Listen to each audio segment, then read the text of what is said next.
দুপায়ের আঙ্গুল মেঝে থেকে কিঞ্চিত উঁচুতে প্রিয়তমের গলা আলিঙ্গনে আবদ্ধ করে নিয়েছে কোমল দুটি হাত। ওকে বলিষ্ঠ কক্ষে মিশিয়ে মেঝে একে অপরের থেকে সামান্য উঁচে তুলে নিল, নিচ বরাবর করে নিল জাজবের। সেও মত্ত হল অবাধ্য উন্মাদনায়। বাম হাতে আবদ্ধ করে রাখা মেধির কটিদেশ, ডান হাতের 5টি আঙ্গুল প্রবেশ করল দীঘল কেশের ভাঁজে ভাঁজে। স্বল্প দূরত্বটুকু ঘুচিয়ে গেল ক্ষণিকের মধ্যে। অধরে অধর হলো প্রগাঢ় সন্ধি। বদ্ধ দুজনার আঁকি পড়ল, অশান্ত ভীত অন্তঃস্থল। একে অন্যের পাগলকটায় ছোঁয়ায় সমস্ত অস্থিরতা, অশান্তি, ভীতি দূরীকরণের সর্বোচ্চ প্রয়াস চালিয়ে গেল। অতিবাহিত হলো কয়েক পল। কপালে কপাল ঠেকিয়ে ঘন শ্বাস ফেলতে লাগলো দুজনে। আসছি বেগম জান, খুব ভালোবাসি তোমায়, ভুল বুঝো না আমায়। 3টি মাত্র বাক্য। চোখের পলকে লাগেজ হাতে কক্ষ ত্যাগ করলো মানুষটি। অশ্রুসজল নয়নে সেদিকে তাকিয়ে রইল আঁচল। হুঁশ ফিরতেই দৌড়ে ছুটল জানালায়। দেখতে পেল কৃষ্ণকালো গাড়িতে উঠে বসেছে তার প্রিয়তম একান্ত মানুষটি। সকলের পানে এক নজর তাকিয়ে বিদায় নিল জাজবে। গাড়ি চালু হলো স্বল্প সময়ের মধ্যে। দ্রুততার সহিত দৃষ্টিসীমার বাইরে চলে গেল গাড়ি। ভুল করেও পিছু করে তাকালো না প্রিয়ার পানে। আবেগপূর্ণ চাহনিতে তাকিয়ে রইল মেয়েটা। সে কি কাতর চাহনি! বিমানবন্দর এরিয়া হতে বীরদর্পে বেরিয়ে আসছে আজবাদ ইবতেসাম জাজবে। পরনে তার কৃষ্ণকালো রাঙা শার্ট, যার দুটো স্লিপ গুটিয়ে কোনোয়ে তুলে রাখা। বা হাতে জলজল করছে ব্যান্ডেড রিস্ট ওয়াচ। মুখে কালো মাস্ক, মাথায় স্পোর্টস ক্যাপ, পায়ে কালো জুতো। ডান হাতে লাগেজ টেনে বেরিয়ে এলো সে। বাহিরে অপেক্ষারত ছিল গাড়ি। নির্ভীতে লাগেজ তুলে গাড়িতে বসে পড়ল জাজবের। ইশারা পেয়ে ড্রাইভার গাড়ি স্টার্ট করে দিল। মিয়ানমারের পথ ধরে অগ্রসর হতে লাগলো গাড়িটি। মানুষটির দৃষ্টি নিবদ্ধ হলো দূরাকাশে। মন গহীনে চলমান অগণিত চিন্তার মেলা। হাতের মুঠোয় ক্ষুদ্র যন্ত্রটি, সেটাই ছোট ছোট ইংরেজি বর্ণে লেখা, I safely reached there. আল্লাহ হাফেজ, টেক কেয়ার অফ ইয়ারসেলফ। এতটুকু ক্ষুদ্র বার্তায় মন মানল না। তৎক্ষণাৎ কল করে বসলো আঁচল। কিন্তু আফসোস, ফোন সুইচ অফ বলছে। মুহূর্তের মধ্যেই মনটা খারাপ হয়ে গেল। ছলছল করে উঠল আঁখি জোড়া। আমার মন বলছে কিছু তো অস্বাভাবিক হচ্ছে বীর সাহেব। ওনার আচরণ স্বাভাবিক নয়। উনি কিছু তো লুকোচুরি করছেন। হে আল্লাহ, উনি কি করতে চলেছেন? স্বেচ্ছায় বিপদ আলিঙ্গন করতে যাচ্ছেন না তো? তুমি রক্ষা করো আল্লাহ, ওনাকে সহি সালামতে রেখো। ডুকরে কেঁদে উঠল আঁচল। ক্ষণিক বাদে বিছানা ত্যাগ করে নেমে পড়ল। ডান হাতের উল্টো পিঠে অশ্রুকণা মুছে নিল। ধীর পায়ে এগিয়ে গেল বেলকুনির পানে। উদ্দেশ্য ফুলের সন্নিধ্য মন খারাপের ভার লাঘব করা। 2 স্টার একটি হোটেলে উঠেছে স্বনামধন্য পার্সোনালিটি আজওয়াদ ইবতেসাম জাজবে। নিজের নাম পরিচয় লুকিয়ে সে এখন সাধারণ একজন নাগরিক, যে কিনা কাজের সূত্রে মিয়ানমার এসেছে। হোটেল কর্তৃপক্ষ ঘূর্ণাক্ষরেও টের পেল না সামাদ মাহমুদের পরিচয়ের অন্তরালে কে উঠেছে তাদের হোটেলে। কি উদ্দেশ্য এই বলিষ্ঠদেহী বুদ্ধিদীপ্ত মানবের, জানতে পারল না তারা। এমএল ওরফে মার্ক লুকাস মায়ানমারের মাটিতে পদার্পণ করেছে আজ দ্বিতীয় দিন। 40 নিষ্ঠুর এই মানব উঠেছে 5 স্টার একটি হোটেলে। হোটেলের অভিজাত কক্ষে সে ব্যস্ত নতুন কোনো নিষ্ঠুরতার খেলার প্রকাশ অবলম্বন করতে। অধর কোণে তার লেপ্টে রয়েছে বক্র ভয়ানক একটি হাসি। সঙ্গী হিসেবে রয়েছে 2 জন গণ্যমান্য ব্যক্তি। সারাদিন পরিবারের সদস্যদের সন্নিকটে পেয়ে মোটামুটি ভালোই কেটেছে, কিন্তু রাত্রিতে সে উপলব্ধি করতে পারছে একাকিত্ব, চরম একাকিত্ব। বিছানার পাশেই শূন্য স্থান। গত রাতেও এখানে ছিল মানুষটি। দুজনে খুব কাছাকাছি ছিল। অনুভব করেছে একে অপরের শ্বাস প্রশ্বাসের প্রতিটি উষ্ণতা। বিভোর ছিল একে অন্যতে। কিন্তু আজ সে নেই। রয়েছে বিদেশের অজানা মাটিতে। কি করছে, কেমন রয়েছে জানা নেই। সে কি তবে সেধে সেধে কোনো বিপদ আলিঙ্গন করতে চলেছে? ভাবতেই কম্পিত হলো আত্মা। অস্থিরতা গ্রাস করে নিচ্ছে আষ্টে পিষ্টে। আর পারা গেল না। আস্তে ধীরে উঠে বসলো আঁচল। ঘড়ির কাঁটা তখন 3-এর ঘরে। বুকের মধ্যিখানে চিনচিনে ব্যথা অনুভব হচ্ছে। ঘেমে যাচ্ছে কায়া। অস্থির অস্থির লাগছে। সাবধানে বিছানা ত্যাগ করে জমিনে পা বাড়ালো আঁচল। উঠে দাঁড়ালো, পা বাড়ালো ওয়াশরুমের দিকে। উদ্দেশ্য উজু করে তাহাজ্জুদের সালাত আদায় করা, মোনাজাতে একান্ত মানুষটির সুস্থতা সফলতা প্রার্থনা করা। ইনশাল্লাহ আল্লাহ ওপরওয়ালা সত্যের সহায় হবে, যা হবে মঙ্গলকর হবে। দিবাকরের আলোয় উজ্জ্বল বসুন্ধরা, দিগন্তে উড়ে বেড়াচ্ছে মুক্ত পাখপাখালির দল।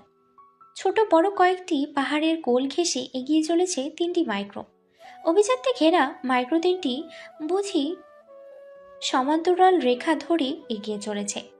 মাঝের মাইক্রোর ভিতরে বসে এমএল ওরফে মার্ক লুকাস। আইফোনে ফাইটিং গেম খেলছে সে, চোখে মুখে বিজয়ের কুটিল উচ্ছ্বাস। হঠাৎ থেমে গেল সামনের মাইক্রো, সেই সঙ্গে বাকি দুটো। গেম খেলতে খেলতে এমএল হাস্য মিশ্রিত কণ্ঠে বলল, Welcome the guests with lot of care. টেনে টেনে বলা বাক্যটি শুনে বক্র হাসল সঙ্গীরা। এমএল ব্যতীত একে একে গাড়ি থেকে বেরিয়ে এলো 15 জন বলিষ্ঠদেহী বিদেশি মানব। তাদের বিপরীতে দাঁড়িয়ে এক ঝাঁক আইন শৃঙ্খলা বাহিনীর সদস্য, বোধ হয় 30 জন হবে। ওদেরকে চারদিক হতে ঘিরে ফেলে রয়েছে। চারদিকে আইন শৃঙ্খলা বাহিনীর সদস্য, বামে পাহাড়ের দল, ডানে শূন্য বিশাল বিরান ভূমি। ন্যায়বিহীন লিডার হাতে তুলে নিলেন মাইক্রো স্পিকার, তার সামনে মুখ রেখে গম্ভীর ইংরেজিতে বললেন, এমএল, তোমাকে চারদিক থেকে ঘিরে ফেলা হয়েছে। পালানোর পথ সম্পূর্ণ বন্ধ। চুপচাপ আমাদের কাছে স্যালেন্ডার করো। এমএল, শুনতে পাচ্ছ? Surrender yourself. এমএলের সাড়া পাওয়া গেল না। সে তো ব্যস্ত গেম খেলতে। ওদের এমন ভাবলেশহীন মুখ দেখে আইন শৃঙ্খলা বাহিনীর সদস্যরা কিছুটা হকচকিয়ে গেল। স্যার, এসব কি হচ্ছে? এরা এমন হাত পা গুটিয়ে রয়েছে, এ যে অবিশ্বাস্য। আসলে হচ্ছেটা কি? আমরা কোনো ভুল করলাম না তো মিস্টার? আর বলা হলো না, চিরতরে চুপড়ি হয়ে গেল আইন শৃঙ্খলা বাহিনীর সদস্যরা। আকস্মিক তাদের পাশ দিয়ে চক্রাকারে গোল গোল করে ঘুরতে লাগলো একটি শুভ্ররাঙা গাড়ি। গাড়ির রুফ পেরিয়ে উঠে দাঁড়ালো এক কৃষ্ণ মানব। নিষ্ঠুর সেই মানবের হাতে বড় একটি ফ্লেম ফায়ার হতে নিঃসরিত অগ্নি ঝলসে দিতে লাগলো জীবন্ত সুস্থ সবল মানব দেহ। গণবিতারিণী চিৎকার করে উঠল আইন শৃঙ্খলা বাহিনীর সদস্যরা। দেহে ছড়িয়ে পড়েছে অগ্নি, ঝলসে যাচ্ছে মাংস, হাড্ডি বেরোবার উপক্রিয়া। চিৎকার করতে করতে সকলেই যত্রতত্র ছড়িয়ে ছিটিয়ে পড়ল। পরনের পোশাক খুলে ফেলতে লাগলো চিৎকারের তালে তালে, তবুও রক্ষা হলো না। ফ্লেম ফায়ার এত অগ্নি চিরতরে তাদের দমিয়ে দিল। জ্বলন্ত 30 জনের মানবদেহ লুটিয়ে পড়ল বিরান ভূমির বুকে। মরণ যন্ত্রণায় কাতরাচ্ছে তারা, তবুও থামল না ফ্লেম ফায়ার। তাদের জীবন তো ঝলসে দিয়ে তবুও ক্ষান্ত হলো। সে কি নির্মম মৃত্যু! গেমে উইনার হয়ে ঝলমলে হাসলো এমএল। উইন্ডো দিয়ে এক পলক বাইরে তাকালো। শত্রুর জীবন্ত মৃত্যু আহাজারি তার প্রাণে অধিক শান্তি এনে দিল। আহা, কি আনন্দ অনুভূত হচ্ছে! কারণ মরণ যন্ত্রণা তার জন্য আনন্দময় মুহূর্ত। হায়রে নিষ্ঠুরতা! স্বল্প সময়ের মধ্যেই সেটা হতে প্রস্থান করলো এমএল বাহিনী। বিরান ভূমির বুকে পড়ে রইল ঝলসে যাওয়া 30টির লাশ। সে কি নির্মম দশা! এমএল-এর সিক্রেট মিটিং চলছে প্রত্যন্ত এক অঞ্চলে, গাছপালায় আচ্ছাদিত স্থানটি। দিবাকরের আলো সেথায় নির্বিঘ্নে পড়তে ব্যর্থ, কিছুটা আধার বিরাজমান। সকালে যখন মিটিংয়ে ব্যস্ত, ঠিক সেই সময় বাহিরে শোরগোল শোনা গেল। কিছুটা বিরক্ত বোধ করলো এমএল। চোখের ইশারায় রক্ষীদের বাইরের অবস্থা দেখার আদেশ করলো। তারা আদেশ পেয়ে প্রস্থান করলো। পেরিয়ে গেল কয়েক পল। হঠাৎ অনবরত গোলাগুলির শব্দ হলো। হকচকিয়ে গেল এমএল এবং সঙ্গীরা। কি হলো? দ্রুততার সহিত দাঁড়িয়ে গেল সকলে। দুজন বেরিয়ে এলো কক্ষ হতে। চরম আশ্চর্যায়িত হলো বাইরে মৃত্যু মিছিল দেখে। এসব কি হচ্ছে? বীর দর্পে সূর্যের সহিত গাছের অন্তরাল হতে বেরিয়ে এলো আজওয়াত ইবতেসাম জাজবি, হাতে মেশিনগান। একের পর এক গুলিতে ঝরঝরা করে যাচ্ছে শত্রুদের বক্ষ। সঙ্গে রয়েছে আরও কয়েকজন এক্সপার্ট বিদেশি শ্বেতান্ত্র কৃষ্ণাঙ্গ সঙ্গী। দক্ষতার সহিত তারা শত্রু মোকাবেলায় ব্যস্ত। শত্রুপক্ষ আজ শক্তিশালী হয়েও আকস্মিক হামলায় পরাস্ত হয়ে চলেছে।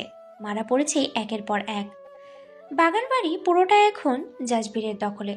তারা শত্রু নিধনে ব্যস্ত। তখনই পাকটামো করে পিস্তল হাতে লড়াইয়ে নেমে পড়ল এমএলের দুই সঙ্গী। কিন্তু আফসোস, সুদক্ষ প্রতিরক্ষের হাতে পরাস্ত হতে হলো।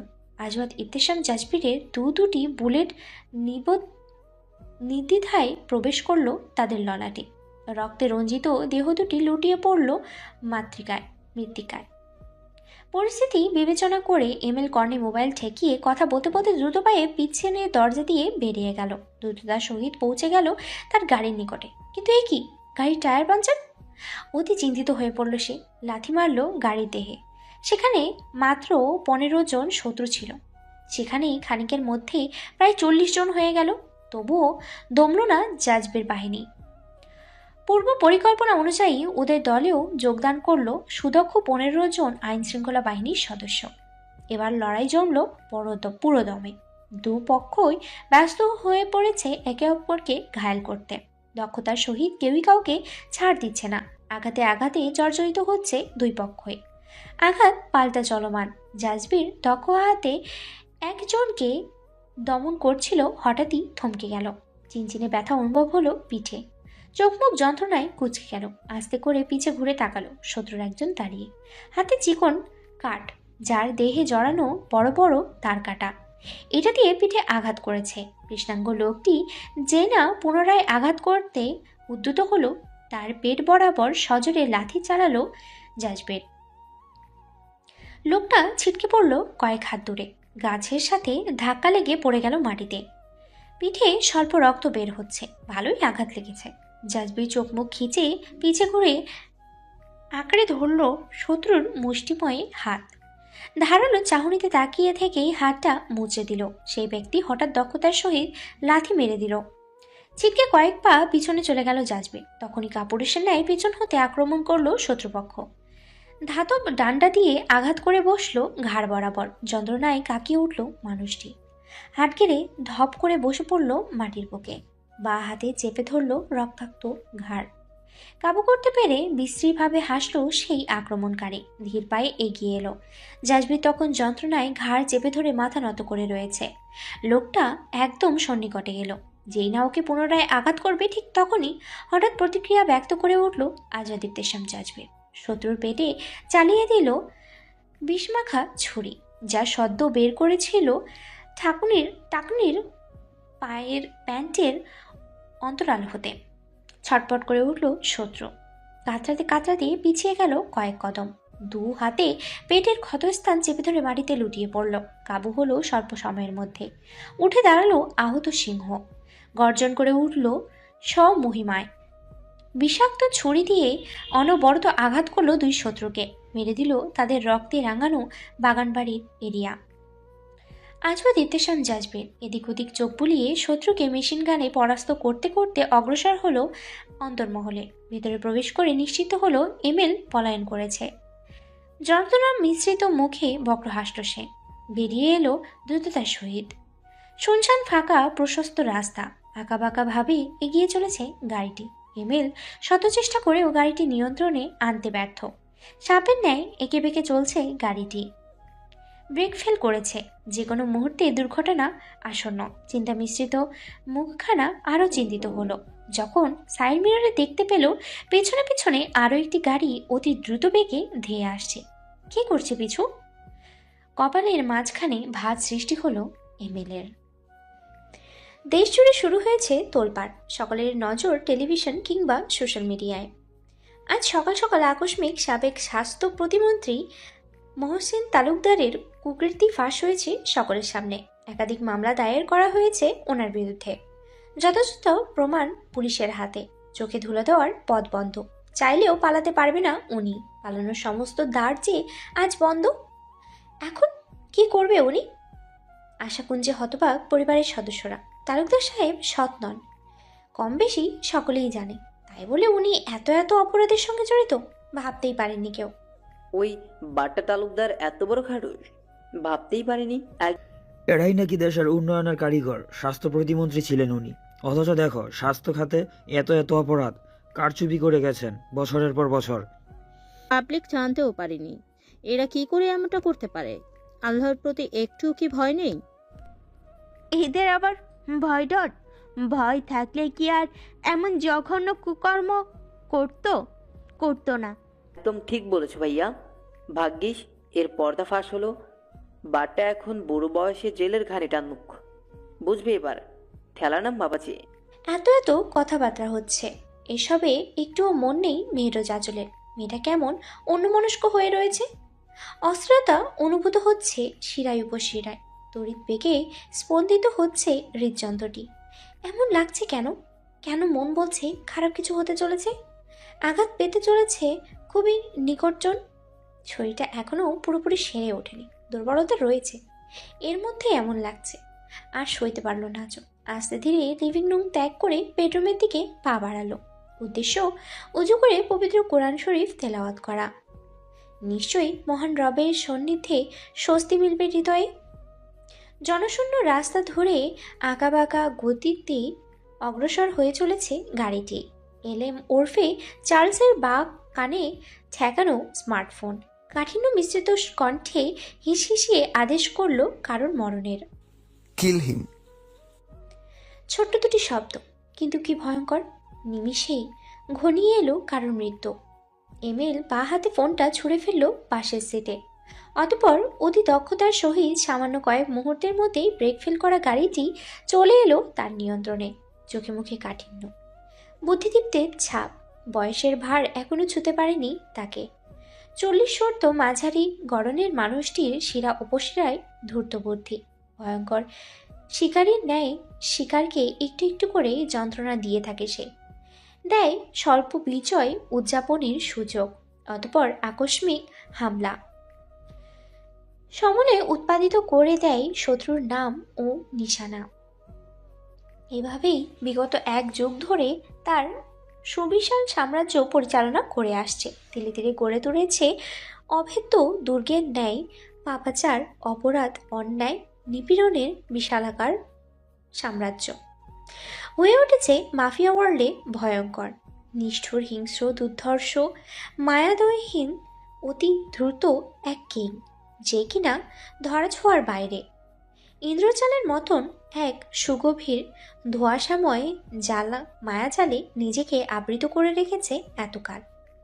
সে এমনই এক কুটিল প্রাণ রহস্যময় মানব, যাকে বিনাশ করা অসম্ভব।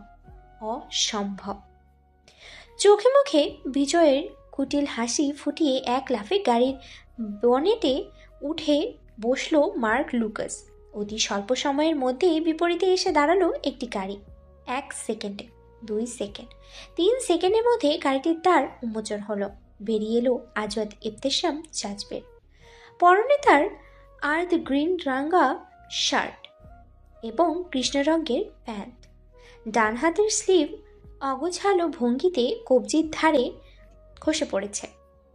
পৃষ্ঠদেশে ছোপ ছোপ লাল বর্ণ তরল পদার্থের অস্তিত্ব। আস্তে ধীরে ইমেলের পানে অগ্রসর হতে লাগলো জাজবীর। বীর দর্পে এক একটি কদম পড়ছিল পিচ ঢালা জমিনের বুকে। ওর আগমনের গতিবেদে বক্র হাসি হাসলো ML. Azwad Ibtisam Jazbir, brave boy. Ordinary একজন ম্যান তুমি। আমাকে শেষমেশ খুঁজে বের করলেই। আর কি যেন দাবি করতে? হ্যাঁ, ডেস্ট্রয় করবে আমায়। I C. দেন হয়ে যাক 1 রাউন্ড অফ ব্যাটল। ব্যঙ্গাত্মক কণ্ঠে বলল এমএল। তার সঙ্গে ঠিক 10 কদম দূরেই দাঁড়িয়ে পড়ল আজওয়াদ ইবতেসাম জাজবীর। এমএলের কণ্ঠে বিদ্রুপ, উপহাসের ছাপ স্পষ্টরূপে বিদ্যমান। যেন সে অমর, তাকে হারানোর সাধ্য নেই কারোর। তাকে দমন করবার মতো কেউ জন্মায়নি ধরনীর বুকে। কিন্তু চ্যালেঞ্জ গ্রহণ করলো বিপরীতে দাঁড়িয়ে থাকা সুঠামদেহী, সৌষ্ঠব, তীক্ষ্ণ বুদ্ধিসম্পন্ন, দূরদর্শী মানব। প্রত্যয়ী কণ্ঠে সিনার টান টান করে বলল, ওকে, then let the battle begin. 1 2 3 4। মানুষলোকে বুঝি কাউন্টডাউন শুরু হলো। স্বল্প সময়ের মধ্যেই অপ্রত্যাশিত চাল ছেড়ে দিল মার্ক লুকাস। আজওয়াদ ইবতেসাম জাজবিরকে গোলাকার রূপে ঘিরে ফেলেছে সুঠাম সুদক্ষ শ্বেতাঙ্গ কৃষ্ণাঙ্গের একটি দল। হিংস্র চাহনিতে ওকে ভস্ম করে দিচ্ছে, ঘুরছে গোল গোল করে। বিপরীতে থেমে নেই আজওয়াদ ইবতেসাম জাজবিরও। দুই হাতে স্লিপ গুটিয়ে কোনো তুলতে তুলতে মর্মভেদী দৃষ্টিতে শত্রুদের মেপে নিল। বাম তর্জনীর ছোঁয়ায় ললাট কার্নিশ হতে ফেলে দিল বিন্দু বিন্দু ঘাম। শানিত চক্ষু তারায় বন্দী হলো শত্রুর দল। এক পা দুই পা করে অগ্রসর হলো এক কৃষ্ণাঙ্গ মানব। বলিষ্ঠ হাতের মুঠিতে যেই না মুখে আঘাত করতে উদ্যত হলো, অমনি তার মুষ্টিমেয় হাতটি নিজ শক্ত হাতের মুঠোয় বন্দি করে ফেলল জাজবের। দুজোড়া তীক্ষ্ণ চাহনি মিলিত হলো। অতঃপর হামলা, পাল্টা হামলা। একের পর এক আঘাত হানতে লাগলো দুই পক্ষ। আজওয়াদ ইবতেসাম জাজবির অতি সুদক্ষ পেশিবহুল দুই হাতে পরাস্ত করে চলেছে বিপরীত পক্ষকে। আকস্মিক কাপুরুষের ন্যায় হামলা। পেছন হতে পিঠ বরাবর লাথি পড়ল। হুট করে ধাক্কাটা সামলাতে পারল না জাজবির, মুখ থুবড়ে পড়ল। দু হাত পা জমিনে ছড়িয়ে পড়তে না পড়তেই কাপুরুষের পরিচয় করে আরো বসলো শত্রুর দল। সুটানদেহী মানুষটির হাত পা জমিনের বুকে শক্তপোক্ত পা দিয়ে চারজন পিষে ধরল, আর বাকিরা বিন্দুমাত্র সময় বিলম্ব না করে এলোপাথারি লাথ মারতে লাগলো। এত সহজেই কাবু? বিদ্রুপ করে হেসে উঠল এমেল। একের পর এক অনবরত লাথ। মুখের পাতলা আবরণ চিরে তরল রক্তিম বিন্দু ছড়িয়ে পড়তে লাগলো। লালিমা মাখা হলো মুখখানা। আকস্মিক একদল নিস্তেজ হয়ে পড়ল জাজবির। এতেই চরম ভুল করে বসলো বিপরীত পক্ষ। শত্রুকে দুর্বল নিষ্প্রাণ ভেবে লাত মারা থামিয়ে দিল। বিজয়ী হাসিতে মাতম হয়ে উঠল, অপরের দিকে তাকালো। হঠাৎই কিছু বুঝে ওঠার পূর্বেই ধুলো উড়িয়ে দেওয়ার মতো গা ঝাড়া দিয়ে উঠল আজওয়াদ ইবতেসাম জাজবির। শক্তপোক্ত মানুষটির আকস্মিক ঝক্কিতে তাল সামলাতে ব্যর্থ হলো 10 জন। ছিটকে গেল এক একজন কয়েক কদম দূরে। এক ছটকায় দুর্বল দেহে উঠে দাঁড়ালো জাজবের। লালিমায় আচ্ছাদিত মুখশ্রী, আঘাতের চিহ্ন যত্রতত্র, তবুও তীক্ষ্ণতা বিদ্যমান রঞ্জে রঞ্জে। মুষ্টিমেয় দুই হাত, চোখে মুখে প্রতিশোধ স্পৃহা জলজল করছে। একজন শ্বেতাঙ্গ প্রচুর ক্ষিপ্ত হলো, হাতের মুঠোয় ধরলো ছুরি নিয়ে ছুটল চিতার বেগে। হুট করেই ছিটকে পড়ল কয়েক কদম দূরে। শক্তপোক্ত এক লাথি পড়েছে কিনা আজওয়াদ ইবতেসাম জাজবিরের হাতের মুঠোয় শত্রুর থেকে ছিনিয়ে নেওয়া ধারালো ছুরি। একের পর এক চক্রাকারে ঘূর্ণন করে বেড়াচ্ছে মানুষটি, আর আঘাতে আঘাত রঞ্জিত করছে বিপরীতে থাকা শত্রুদের। আকস্মিক ধেয়ে এলো ভয়ঙ্কর এক বুলেট। চোখের পলকে মাথাটা ডান দিকে এলিয়ে দিল জাজবির, আর দুই বুলেট আঘাত করলো এক শত্রুকে। শত্রুর হাতে শত্রুর মৃত্যু। আরেকটা বুলেট ধেয়ে আসতেই হঠাৎ হাঁটু গেড়ে বসে পড়ল জাজবির। ক্ষণিকের মধ্যেই ছুরির আঘাতে চিরে ফেলল জুতার নিম্নতলা। সেটা হতে বেরিয়ে এলো ক্ষুদ্র একটি পিস্তল। আকারে হয়তো ক্ষুদ্র, কিন্তু কর্মে বিধ্বংসী। সে পিস্তলের ভয়াবহ ছোবল এবার আক্রান্ত হতে লাগলো শত্রুর দল। লুটিয়ে পড়তে লাগলো একের পর এক। ঠিক সেই সময় সুদূরে দেখা গেল অগ্রাসী কয়েকটি গাড়ি। আরও শত্রু ছুটে আসছে। তাদের পিছু পিছু বেশ দূর হতে ছুটে আসছে মিয়ানমার এবং ভারতীয় আইন শৃঙ্খলা বাহিনীর বেশ কিছু সদস্য। এমন অনাকাঙ্ক্ষিত কিন্তু চমকপ্রদ মুহূর্তে বাক্যশূন্য হয়ে পড়ল এমেল। সাধারণ এক নাগরিকের এমন ভয়ঙ্কর দুর্দশা রূপে সে হতভম্ব হয়ে গেল। মানতে ব্যর্থ হলো এমনতর রূপ। বিদ্রোহ করে বসল রক্তকণিকা। শিরা উপশিরায় জ্বলন ধরল। শত্রুর গাড়ি এবার জাজবিরকে ছেড়ে আইন শৃঙ্খলা বাহিনীর পিছনে পড়ল। শুরু হলো তাদের মধ্যকার লড়াই। এদিকে খ্যাপা সিংহের ন্যায় গর্জন করতে করতে তেড়ে এলো মার্ক লুকাস। হাতে থাকা ধারালো ছুরি চালিয়ে দিল, কিন্তু আফসোস, সময় মতো সরে যেতে পারায় রক্ষা পেল অতি মূল্যবান প্রাণ। তবে পেশিবহুল ডান বাহুর চামড়া কেটে গেল। দরদরিয়ে বের হতে লাগলো রক্তবিন্দু। তড়িৎ প্রতিক্রিয়া ব্যক্ত করে উঠল জাজবির। ঘুষি মেরে দিল এমিলের গালে। প্রথমবারের মতো কোনো সিভিলিয়ান দ্বারা প্রাপ্ত আঘাত। চূর্ণ বিচূর্ণ হয়ে গেল সমস্ত অহংকার বোধ। ক্রোধে দিশাহারা হলো এমেল। মুখোমুখি লড়াইয়ে লিপ্ত হলো মার্ক লুকাস এবং আজওয়াদ ইবতেসাম জাজবের। মিয়ানমারের ভূমিতে যখন মাফিয়া কিং মার্ক লুকাস এবং আজওয়াদ ইবতেসাম জাজবের লড়াইয়ে লিপ্ত, সেই সময় বাংলার মাটিতে প্রাণ হারালো তালুকদার সাহেব। পুলিশের গুলিতে করে তাকে দিয়ে যাওয়া হচ্ছিল। বিপরীতে ঘাপটি মেরে বসেছিল একটি দৈত্যকার ট্রাক। আকস্মিক চলতি পথে প্রবল ধাক্কা, সড়ক দুর্ঘটনার মতো চিত্রনাট্য উপস্থাপন হলো। পুলিশের গাড়িকে ধাক্কায় উল্টে পাল্টিয়ে সকলের মৃত্যু নিশ্চিত করে তবেই প্রস্থান করলো ট্রাকটি। শুনশান রাস্তায় ইন্তেকাল করলো 7 জন পুলিশ সদস্য এবং বহু অপরাধে অভিযুক্ত মহসিন তালুকদার সাহেব। একের পর এক আঘাত পাল্টা আঘাত, কেউই কাকে ছাড় দিচ্ছে না। অভিজ্ঞ হাতে অসংখ্য মার খেলো জাজবীর, বিনিময়ে কম দিল না অবশ্য। যা দিল রক্তপাতের জন্য যথেষ্ট ছিল। দুজনে যখন লড়াইয়ে লিপ্ত, হঠাৎ এক ধাক্কায় ছিটকে মাটিতে পড়ল মার্ক লুকাস। উন্মাদনা ছড়িয়ে পড়ল রঞ্জে রঞ্জে। চোখের সামনে একটি গাড়ি, জিপ গাড়ি, মাথায় খুন চেপে বসলো এমএলএ। এক ঝটকায় উঠে দাঁড়ালো সে। জিপ গাড়ির চালকের আসন গ্রহণ করলো এমএল। উদ্দেশ্য গাড়ি চাপায় অতি বাড়ান্ত আজওয়াদ ইবতেসাম জাজবের অন্ত ঘটানো। সে যেই না গাড়িটি চালিয়ে কিছুটা পথ অগ্রসর হলো, অমনি ভুতুরে কায়দায় চলন্ত গাড়িতে হুট করেই পাশের সিট দখল করে নিল জাজবীর। রক্তমাখা মুখশ্রী, রক্তিম দুজোড়া শিকারী চক্ষু, এমএলএর ভেতর অব্দি চক্ষুতে দগ্ধ করে দিল বুঝি। এবার গাড়িতেই হাতাহাতি শুরু করে গেল। আইন শৃঙ্খলা বাহিনীর সদস্যরা মোকাবেলা করে চলেছে গোটা 30-এর একটি দল। একের পর এক আঘাত পাল্টা আঘাতে আহত নিহত হচ্ছে দুই পক্ষই। গাড়িতে পাশাপাশি দুই বলিষ্ঠদেহী তীক্ষ্ণ বুদ্ধিসম্পন্ন মানুষ একের পর এক আঘাতে জর্জরিত করে তুলেছে একে অপরকে।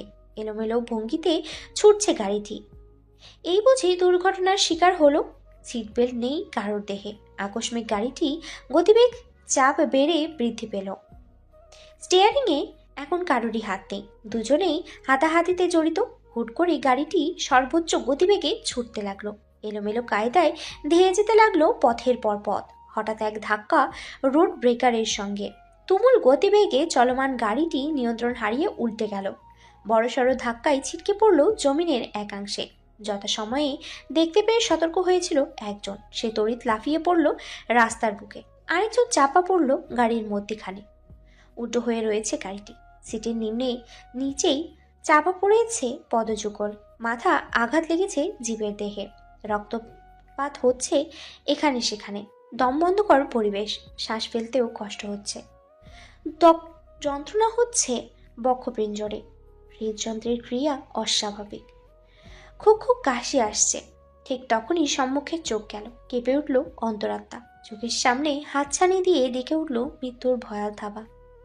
সহ্যের সহিত জমিনের বুকে কদম ফেলে অগ্রসর হচ্ছে আজওয়াদ ইবতেসাম জাজবীর। বক্ষপটের যত্রতত্র উন্মুখ, ছিঁড়ে বুকের দুই পাশে ঝুলছে শার্টের অংশবিশেষ। এলোমেলো ঘমাত্মক কেশ, মুখশ্রীতে শ্বেত জলের সঙ্গে লাল বর্ণ তরল পদার্থ। বাম বাহু জুয়ে জুয়ে গড়িয়ে পড়ছে রক্তকণা। শার্টের ডান স্লিভ কতখানি ছিঁড়ে গিয়েছে। চোখে মুখে হিংস্রতা। ডান হাতে একটি পিস্তল। এ যেন অবর্ণনীয় ভয়াবহ এক রূপ। মৃত্যুর জীবন্ত রূপ দেখে এমএলএর ভেতরকার সত্তা কম্পিত হতে লাগলো। জীবনে প্রথমবারের মতন ভয় অনুভূত হলো রঞ্জে রঞ্জে। সে অস্ফুট স্বরে এলোমেলো শব্দগুলো বলতে লাগলো, করতে লাগলো আকুতি মিনতি, কিন্তু তাতে বিন্দুমাত্র ভ্রুক্ষেপ করলো না কাঠিন্য মোড়ানো মানব। জিপের ইঞ্জিন চুয়ে চুয়ে পড়ছে পেট্রোল। ভেতরে বন্দি পাখির ন্যায় ছটপট করছে এক নির্দয় ভয়ঙ্কর জীব। তাকে আজ বিন্দুমাত্র সহানুভূতি মায়া দেখাতে নারাজ আজওয়াদ ইবতেসাম জাজবীর। আস্তে ধীরে উঠে গেল হাত। পিস্তল তাক হলো নিশানায়। শেষ বাতের মতো এমএলএর আকুতি মিনতি দেখে চক্ষু বন্ধ করে নিল জাজবের। চোখের পাতায় ভাসমান হলো চাচুর ভয়াবহ নিথর দেহ। প্রিয়তমার নড়চড়হীন পরিণতি। অসংখ্য অসংখ্য লাশের মিছিল। কর্ণগহ্বরে কড়া নাড়ছে অগণিত মানুষের গগন বিদারিণী আহাজারি। একের পর এক ধ্বংসস্তূপ। আর নয়। ট্রিগারে পর পর দুটো চাপ পড়ল। বিকট শব্দে কম্পিত হলো জমিন। দিগন্তে পলায়ন করলো এক ঝাঁক পাখপাখালি। অগ্নিকুণ্ঠের পরিণত হলো জিপ গাড়িটি। দাউ দাউ করে আগুন জ্বলছে। আরও একবার আগুনের মাঝে বুলেট ছুড়ল জাজবির। স্বস্তি মিলল হৃদয়ে। হ্রাস পেল হাহাকার আর যন্ত্রণার ধ্বনি। জাজবির যখন স্বস্তি বোধ করছে ঠিক তখনই ছুটে এলো আইন শৃঙ্খলা বাহিনীর 3 জন সদস্য। আহত লোকগুলো জাজবিরের পাশে দাঁড়িয়ে হাই হুতাশ করতে লাগলো, নিজের হাতে আইন তুলে নেওয়ার জন্য কৈফিয়ত চাইতে লাগলো। কিন্তু এসবে বিন্দুমাত্র ভ্রুক্ষেপ নেই মানুষটি। তার রক্তমাখা অধর কোণ প্রসারিত হলো, ফুটে উঠল তৃপ্তিকর হাসি রেখা। স্বস্তির নিঃশ্বাস ত্যাগ করে দিগন্ত পানে মুখ তুলে তাকালো সে। শুকরিয়া আদায় করলো স্রষ্টার। আজও দীপ্তেশ্যাম জাজবির বাড়ি নেই আজ 4th দিন। সেই যে মিয়ানমার পৌঁছে মেসেজ পাঠালো, এরপর আর কোনো যোগাযোগ হয়নি। যোগাযোগ বিচ্ছিন্ন রয়েছে দুই পক্ষ। দুর্বল মেয়েটি ক্রন্দনে ক্রন্দনে করছে দিবারাত্রি পার। চিন্তায় চিন্তায় দিশেহারা অবস্থা। অনবরত ডেকে চলেছে মহান স্রষ্টাকে। নফল ইবাদত চলমান 3 দিন ধরে। আজ মেয়েটি স্বামীর কল্যাণার্থে নফল নামাজ রেখেছে, নফল রোজাও রেখেছে। শরীর সুস্থ হয়েছে মাত্র কয়েকদিন, এখনও ওষুধ চলমান, এর মধ্যেও রোজা রেখেছে। কারোর আপত্তিতে কর্ণপাত করেনি, নিজ মন মর্জি মতো চলছে সে। জাজবির প্রস্থানের আজ 5ম দিন। নিজ কক্ষে বিছানায় বসে দোয়া দরুদ পাঠ করছিল মেয়েটি। চক্ষু তারায় মুদিত, মনে প্রাণে রবকে স্মরণ করে চলেছে সে। হঠাৎ কর্ণকুহরে পৌঁছালো গাড়ির হর্নের শব্দ। চকিতে চমকালো মেয়েটি, আঁকে পড়ল, মেলে তাকালো। সজাগ হলো কর্ণযুগল। হ্যাঁ, সে ঠিকই শুনছে। দ্রুত পায়ে জানালার ধারে ছুটে গেল আঁচল। চক্ষুধায় দৃশ্যমান হলো একটি অপরিচিত গাড়ি। গাড়ির আঙিনায় প্রবেশ করছে গাড়িটি, কিন্তু এ সময় অপরিচিত কে এলো? বাড়ির পুরুষ সদস্যরা সকলেই তো আজ বাসায়। তবে কি তাদের সঙ্গে দেখা করতে চেনা জানা কেউ এসেছে, নাকি? আবেগে আপ্লুত মেয়েটি আর ভাববার অবকাশ পেল না। বা হাতে শাড়ির কুচি আগলে দ্রুত পায়ে ছুটল কক্ষ হতে। ছুটন্ত মেয়েটির মাথা হতে কখন যে ঘুমটা সরে গেল খেয়ালও করল না। করিডর ধরে ছুটতে ছুটতে হাত খোপার বন্দি চুলগুলো মুক্ত হয়ে গেল, ঝরঝর করে ছড়িয়ে পড়ল পৃষ্ঠদেশে। সিঁড়ির প্রতিটি কদমে পা পড়ছিল আর ধক ধক ধক ধক করছিল হৃদযন্ত্রটি। সময় বুঝি আজ ফুরোতেই চাইছে না। পথযুগল এত ধীর হলো কি করে? দুর্বল দেহে আরও দ্রুততম গতিতে সিঁড়ি বেয়ে নেমে এলো মেয়েটি। সম্মুখে তাকাতেই সার্থক হলো আঁকে জোড়া। বিন্দু বিন্দু অশ্রু জমায়েত হলো ওখে কোলে। আস্তে ধীরে শান্ত হতে লাগলো উতলা হৃদয়। কপল ছুঁয়ে গড়িয়ে পড়ল 2 ফোঁটা অশ্রু। সামান্য প্রশস্ত হলো অধর কোণা। এ যেন আনন্দ অশ্রু, চোখে জল, মুখে হাসি। মাত্রাহীন খুশিতে কখন যে আঁকড়ে ধরে রাখা কুচি হাত ফসকে গেল টেরও পেল না। তার নয়নজোড়া যে আবদ্ধ সম্মুখে দাঁড়িয়ে থাকা মানবের বিহনে। মন ও মস্তিষ্কে চলছে শুধু একটিই না, বীর সাহেব। আবেগ আপ্লুত মেয়েটি ছলছল চোখে তাকিয়ে রইল। ডান হাতে শক্ত রূপে আঁকড়ে ধরল শাড়ির আঁচলের একাংশ। 5-5 দিনের অপেক্ষায় অবসান ঘটল তাহলে। আর নিজেকে সামলিয়ে রাখতে পারল না মেহরোজ আঁচল। তড়িৎ ছুটল সম্মুখ পানে। মেহরোজ আঁচল উত্তাল ঢেউয়ের ন্যায় আছড়ে পড়ল প্রশস্ত সুঠাম বক্ষপটে। মরুর বুকে বুঝি দেখা মিলল অসীম জলের। 2 হাতে আঙ্গুলগুলো সবটুকু জোর খাটিয়ে আঁকড়ে ধরল পৃষ্ঠদেশ। নখ বিঁধে যাচ্ছে, তবুও টু শব্দটি করল না আজও দীপ্তেশ্যাম জাজবে। সেও পরম যত্নে আগলে নিল তার মনোহরিণীকে। পাশেই দাঁড়িয়েছিল আকরাম সাহেব, উপস্থিত পুরো পরিবার। সকলেই অপ্রস্তুত হয়ে পড়ল। লজ্জিত হলো মনে মনে। আস্তে ধীরে তারা শ্বেত হতে প্রস্থান করলো। ওদের ছেড়ে দিল একান্ত মুহূর্তে। একান্ত মানুষটির কাঁধে মুখ লুকিয়ে হু হু করে কেঁদে চলেছে প্রিয়দর্শিনী। তার ক্রন্দন ধ্বনিতে দিশেহারা হলো অর্ধাঙ্গের অন্তঃপুর। পেশিবহুল 2টো হাত যতনে আগলে নিল সঙ্গিনীকে। হালকা উঁচু করে মেঝে হতে তুলে নিল, তার করালো নিজের সামনে উচ্চতায়। এতে আরো শক্তরূপে জাজবিরকে আঁকড়ে ধরল আঁচল। পেলব 2টো হাত আলিঙ্গনে আবদ্ধ করল অর্ধাঙ্গের গলা। মিশে যেতে চাইল বক্ষপিঞ্জরের অন্তরালে। বিপরীতে একান্ত মানুষটিও ওকে প্রগাঢ় রূপে নিজের সহিত মিশিয়ে নিল। ডান হাতে আঁকড়ে ধরা ঘাড়, গলিয়ে রাখা কেশের ভাঁজে। বাম হাত চেপে ধরেছে পৃষ্ঠদেশের আবরণ। ভালোবাসার মনোমুগ্ধকর আলিঙ্গনে আবদ্ধ হয়ে রইল দুজনে। বাহুবন্ধন আবদ্ধ মেয়েটা মুখ তুলে তাকালো। চোখের তারায় স্পষ্টভাবে ধরা দিল স্বামীর করুণ দশা, মলিন মুখশ্রী। এখানে সেখানে কাটাছেঁড়ার চিহ্ন, কপালের ডান কার্নিশে ছোট্ট ওয়ান টাইম ব্যান্ডেজ, এলোমেলো চুল, ক্লান্তি দুর্বলতা স্পষ্টরূপে দৃশ্যমান। কেঁদে উঠল কোমল হৃদয়। অস্ফুট স্বরে মুখনিসৃত হল সেই অতি প্রিয় আদরের সম্বোধন। বীর সাহেব। প্রেমিক পুরুষটি তৃপ্তিকর হাসল, আলতো করে অধর স্পর্শ করল প্রাণপ্রিয়ার দু ভ্রুয়ের সন্নিস্থলে। চক্ষু বন্ধ করে সেই স্পর্শটুকু হৃদগহীন হতে অনুভব করল মেয়েটি। অতঃপর আঁকি পল্লব মেলে তাকাল। কানের নিচে গলিয়ে রাখা কোমল একটি হাত, বাঁ হাতে আলিঙ্গনে আবদ্ধ কলা। ধীর গতিতে অগ্রসর হলো আঁচল। আঁকি পল্লব বুঝে নিল। দীর্ঘ সময়ের জন্য ঠোঁটের ছোঁয়া অঙ্কন করলো একান্ত প্রিয় মানুষটির ললাটে। প্রিয়ার স্পর্শে আবেগে সিক্ত হলো জাজবে। বাঁ হাতে আরো শক্ত করে আঁকড়ে ধরল নিজের সহিত। চোখ মেলে তাকালো মেয়েটি। কোমল হৃদয় কেঁদে উঠল প্রিয় মানুষটির মুখশ্রীতে এত ক্ষত দেখে। কানের নিচে গলিয়ে রাখা ডান হাতটি ধীরে ধীরে উপরে তুলে নিল আঁচল। আলতো করে ছুঁয়ে দিল কপালের ডান কার্নিশে থাকা ওয়ান টাইম ব্যান্ডেজ। সেখানেও ওষ্ঠের আদরের ছোঁয়া এঁকে দিল। অতঃপর একে অপরের বাহুডোরে আবদ্ধ হয়ে ভুলে গেল জাগতিক সকল ভাবনা। মগ্ন রইল একে অপরের মাঝে। সমস্ত গ্লানি দুশ্চিন্তা হল অবসান। আজও দীপ্তেশ্যাম জাজবির পুরোপুরি সুস্থ নয়। পরিবারের শরীরের এখানে সেখানে বেশ চোট লেগেছে। প্রাথমিক অবস্থায় হয়তো বোধগম্য হয়নি, কিন্তু সময়ের সঙ্গে সঙ্গে ক্রমবর্ধমান হারে বৃদ্ধি পেয়ে চলেছে যন্ত্রণা।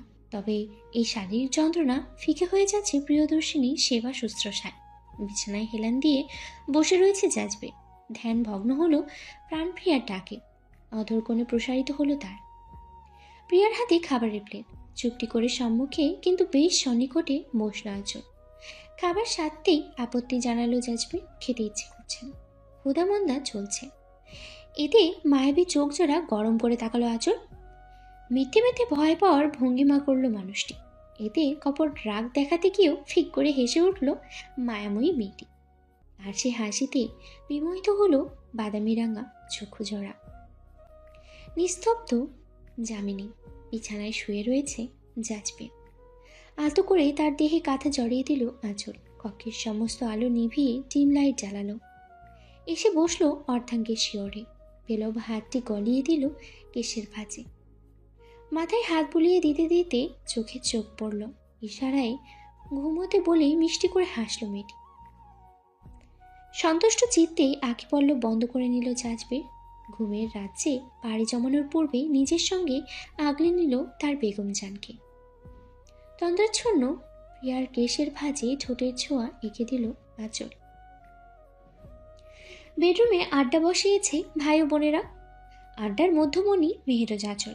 বহুদিন পর প্রাণ খুলে সকলের সাথে হাসি ঠাট্টা করছে মেয়েটি। পাশেই বসে রয়েছে জাজবে। হেডবোর্ডে হেলান দিয়ে সেই বিমুগ্ধ চাহনিতে তাকিয়ে রয়েছে প্রিয়ার পানে। আঁচল সঙ্গীদের সঙ্গে খুনসুটি করতে করতে তাকে ফল খাইয়ে দিচ্ছে। বেখেয়ালি রমণী খেয়ালও করল না তার প্রতি বিমোহিত নেশালো চক্ষু জোড়া। সায়াহ্নপ্রহর। লিভিং রুমে সোফায় পার্শ্ববর্তী স্থানে বড় সড় ফ্লোর ম্যাট বিছিয়ে রাখা। পরিবারের সদস্যরা সকলেই জমায়েত হয়েছে আজ। মাগরিবের সালাত আদায় করে এখন ফ্যামিলি টাইম। বহুদিন বাদে এমন সময় এলো। গোল করে বসেছে সবাই, মধ্যখানে চা নাস্তা। আজাদ সাহেবও রয়েছেন এখানে। সকলের মধ্যমণি আজওয়াদ ইফতেশাম জাজবের এবং মিসেস মেহরোজ আঁচল।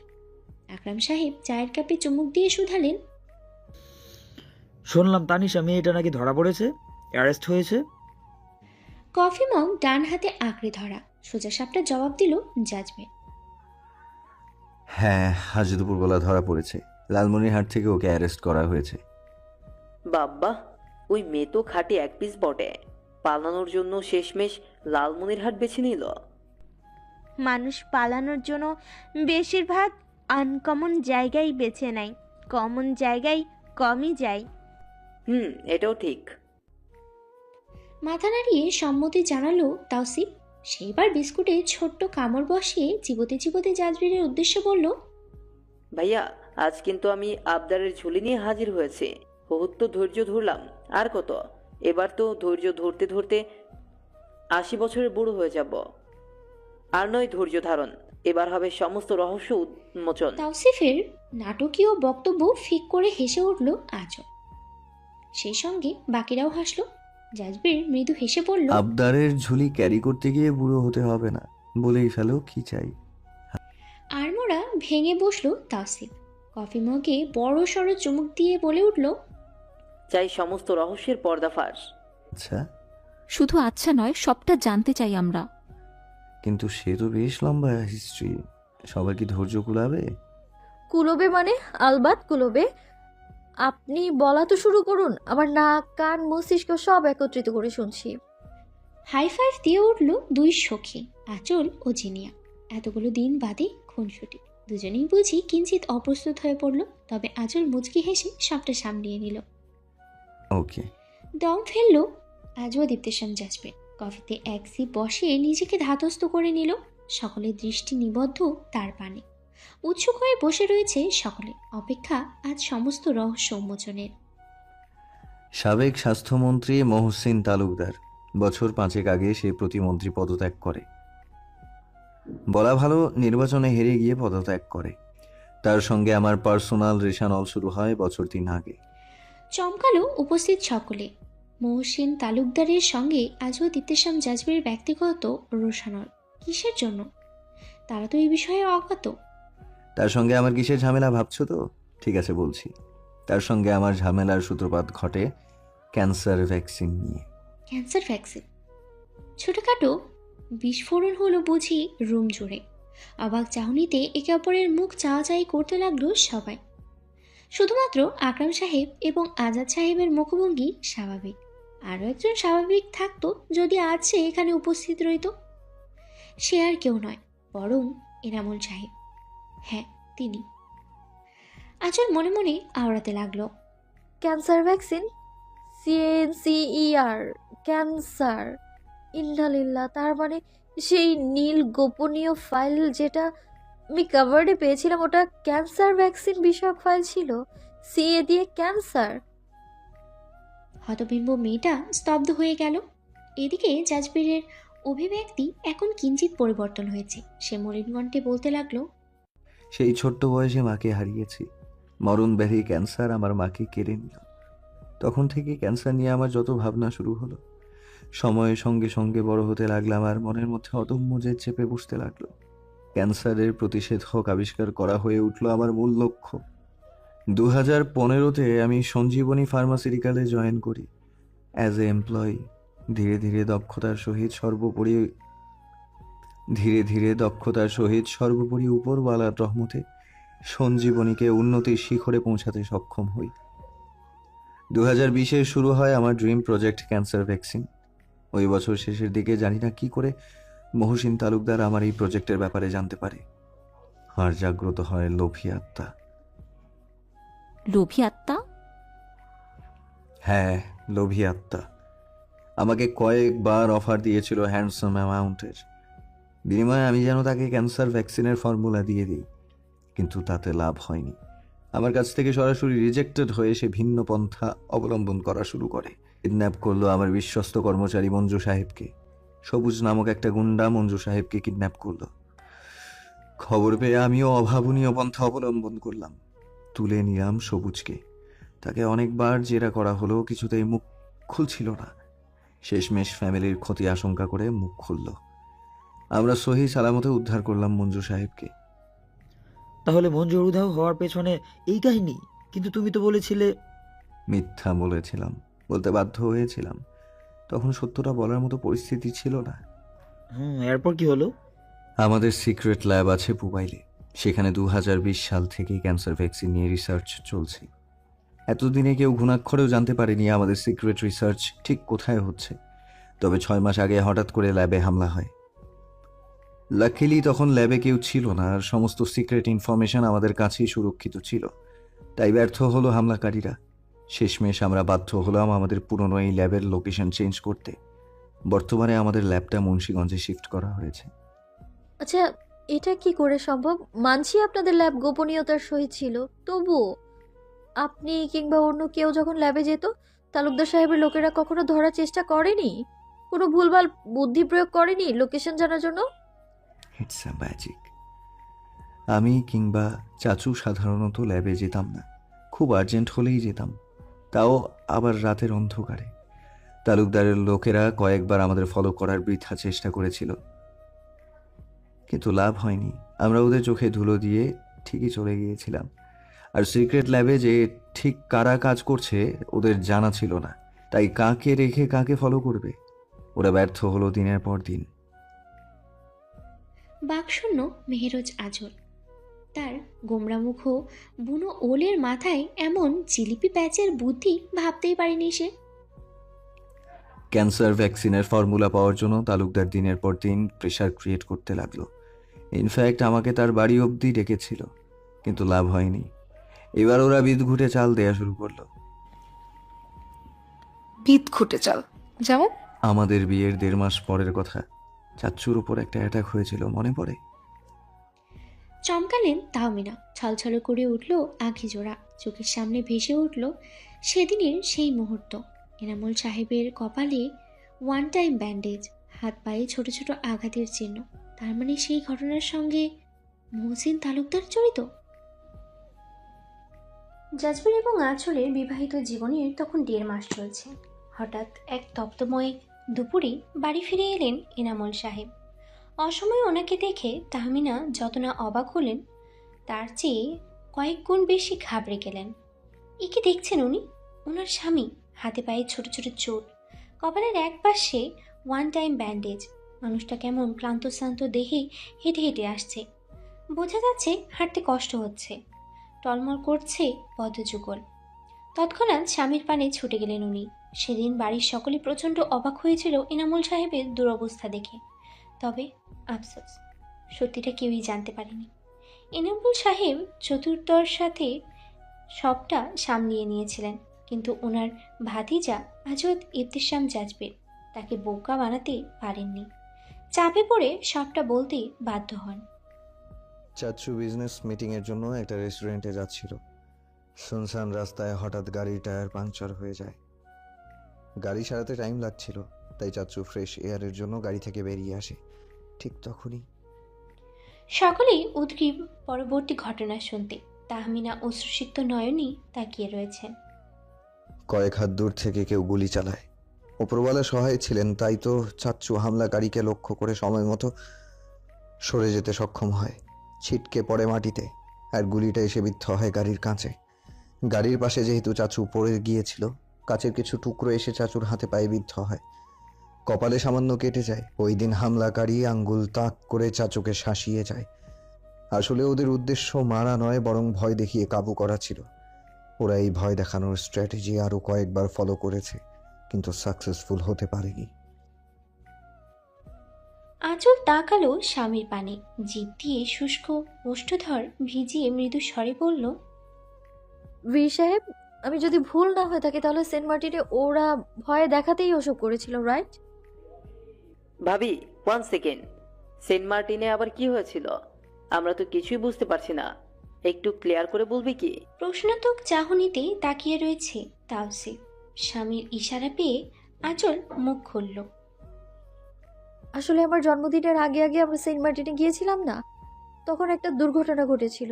যদিও বা সেসব তোমাদেরকে আজ অবধি বলা হয়নি, তবে আজ বলছি। সেন্ট মার্টিনে আমার কিডন্যাপ হয়েছিল।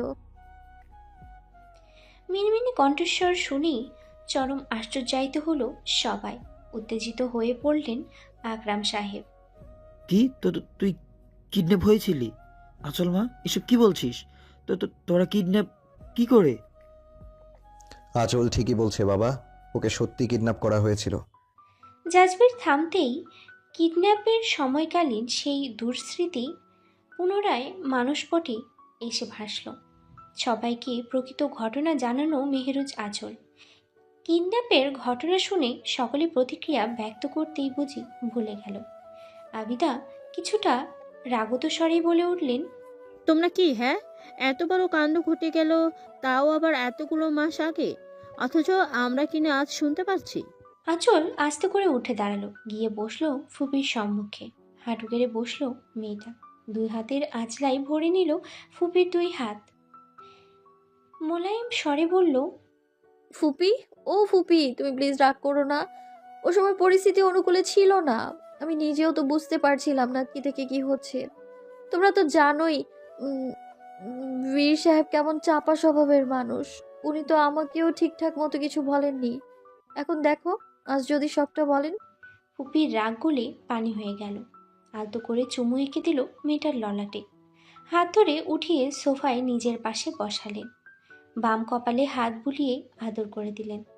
ছলছল করছে ওনার আঁখি জোড়া। এই মেয়েটা যে শুধুমাত্র ওনার ভাইপো বধূ নয়, নিজ কন্যা সমতুল্য।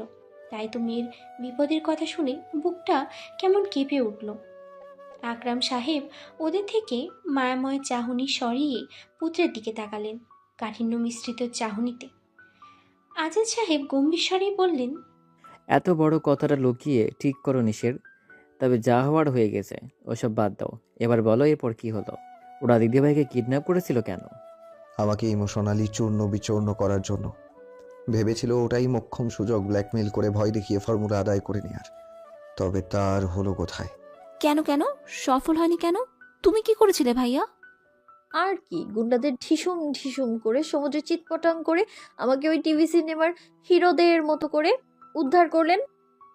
তখন তো দ্বীপে আটকে পড়েছিলাম আমরা। ও মাই আল্লাহ, ইটস সো সিনেমাটিক। এরপর এরপর কি হলো? এরপর আমরা দ্বীপ থেকে উদ্ধার হলাম। এভাবে আরো কয়েকবার ওরা চেষ্টা করছিল ভয় দেখিয়ে কিংবা আটকে রেখে ফর্মুলা আদায় করার, তবে পারেনি, ব্যর্থ হয়েছে। জাজবের ইচ্ছাকৃতভাবে তার হাতে গুলিবিদ্ধ হওয়ার ঘটনা চেপে গেল। আঁচলের কিডন্যাপ শুনেই সবাই এমন প্রতিক্রিয়া। ওইটা শুনলে না জানি কি বলবে। সে তো ওই ঘটনার পর শুটারকে আটকে রেখেছিল, তবে আফসোস, লাভ হয়নি তাতে। উচ্চমানের ব্রেন ওয়াশ প্রাপ্ত শুটার মুখ খোলেনি, পলায়ন করেছে চতুরতার সহিত। আচ্ছা ভাইয়া, তোমার সাথে যা কিছু হচ্ছিল এসব সত্যি ওই তালুকদার সাহেবের কাজ? না মানে, সে তো তার ক্ষমতা চলাকালীন সময়ে বোকামির জন্য বেশ আলোচিত ছিল। ওনার নাকি মাথায় বোধ বুদ্ধি কম। ইয়েস, লাবণ্য, ওই তালুকদার এত চতুর নয়, তাই তো বেশিরভাগ প্ল্যান ফ্লপ খেয়েছে। সে যখন আমার কাছে প্রথমবারের মতো সরাসরি ক্যান্সার ভ্যাকসিনের ফর্মুলা চাইল, আমি যথেষ্ট অবাক হয়েছিলাম, কারণ এত সিক্রেট খবর তার কানে কি করে যেতে পারে। আমরা তো যথেষ্ট কেয়ারফুল ছিলাম। হাতে গোনা কয়েকজন ব্যতীত কেউই জানতো না সঞ্জীবনী ফার্মাসিউটিক্যাল ক্যান্সার ভ্যাকসিন নিয়ে রিসার্চ করছে। তাহলে সে জানলো কি করে? ওটাই তো বিগেস্ট কোয়েশ্চেন ছিল। তবে সময়ের সঙ্গে সঙ্গে সবটা পারির মতো স্পষ্ট হয়ে উঠল। তালুকদার এত চতুর নয় যে সে নিজে থেকে ক্যান্সার ভ্যাকসিন আদায় করতে এতটা তৎপর হয়ে উঠবে। এসবের পেছনে মূল হোতা যে অন্য কেউ, তার ইশারা মতোই চলতো মহসিন তালুকদার। মূল হোতা অন্য কেউ? কে সে? দম ফেললো আজওয়াদ ইবতেসাম জাজবের। চোখ বন্ধ করে পুনরায় তাকালো, বলতে লাগলো অজানা এক ইতিহাস।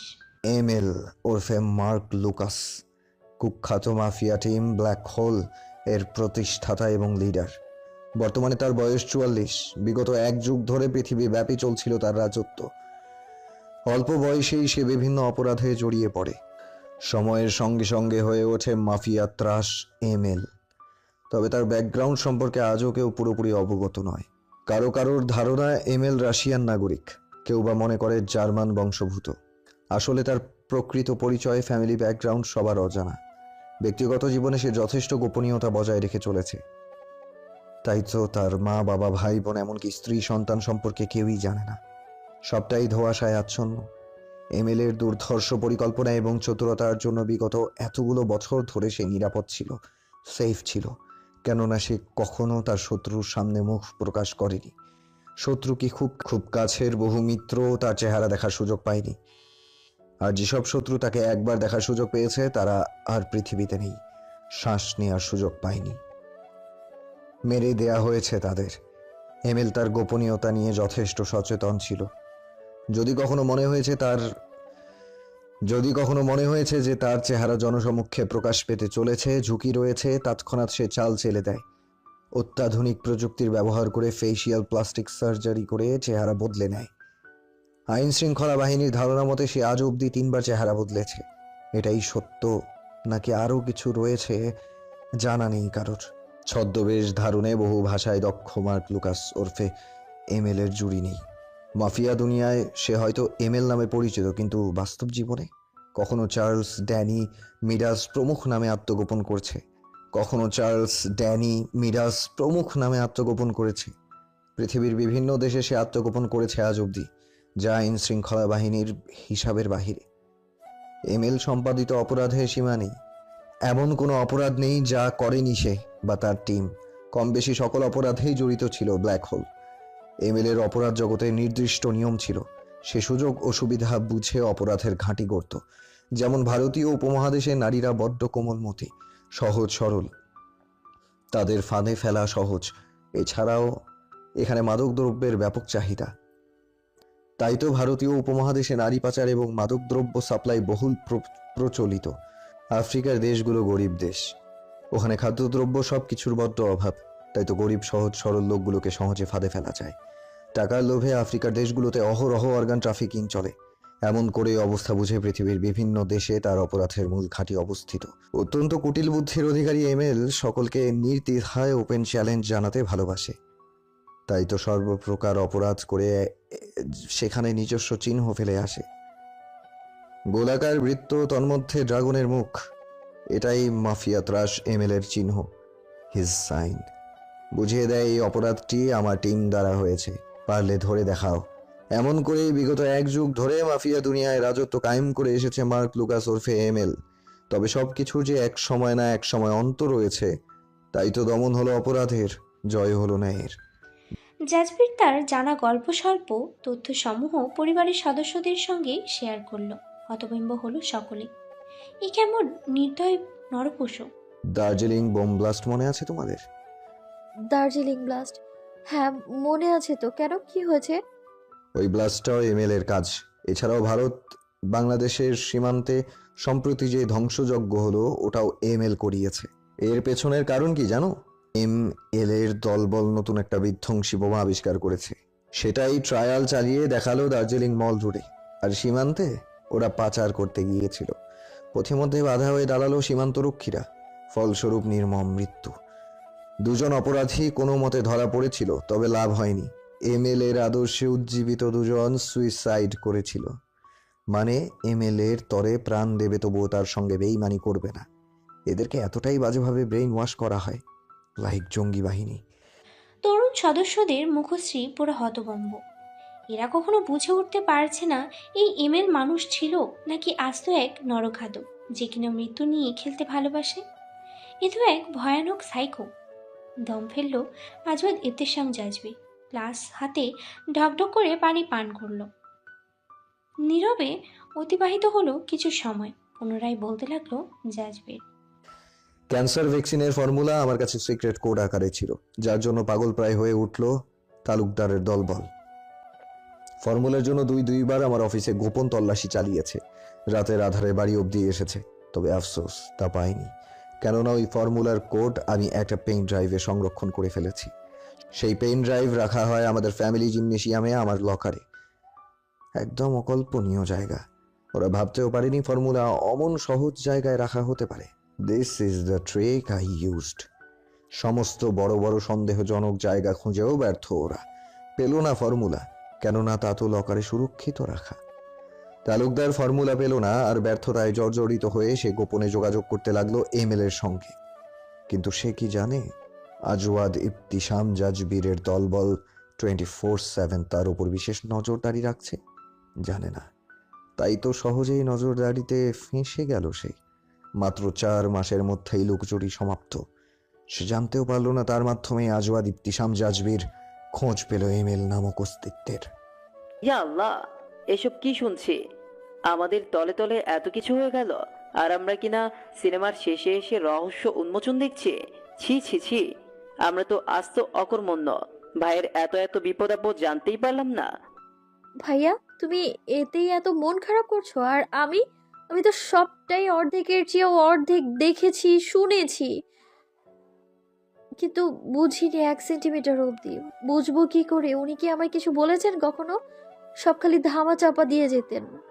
এখন সিনেমা শেষে এসে পর্দা ফাঁস করেছেন। আর চোখে অর্ধাঙ্গের পানি তাকালো আঁচল।